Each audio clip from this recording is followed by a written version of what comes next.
Millions of people around the world have watched viral videos of the violent protests that happened in Charlottesville last weekend.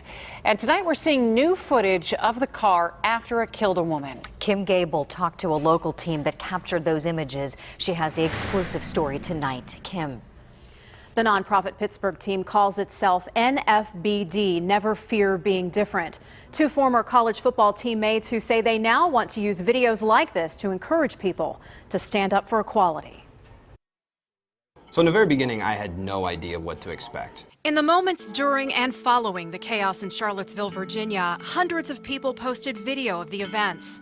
But Jordan Rooney and Dave Wright took a different approach, waiting several days to edit their content and craft their message. So I think like right here. The duo heads up an organization called Never Fear Being Different. You're happy about that?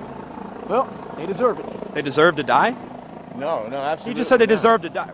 Jordan knew it was important to travel to Charlottesville to cover the protests. I think what's important is to realize what happened here today. But he never expected to witness the deadly aftermath. I think the defining moment was when we saw the car drive past that had hit all the people. And we didn't know what was going on, and then it kind of just hit me. The camera captured this new image of the Dodge Challenger driving slowly by with its damaged front end. We saw people, they're on the ground. They just got hit by a car, They were being given CPR. There was police, there was ambulances, there was people everywhere. They were screaming, It's not a scene that I've ever been around before. Jordan and Dave posted the video on social media late Thursday afternoon. I didn't do anything heroic by being there.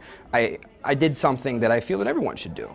Everyone should stand up to racism. They aspire to be trendsetters, bringing attention to issues and creating conversations. We can get the right messages out there. We can open people's minds. We can make a real difference.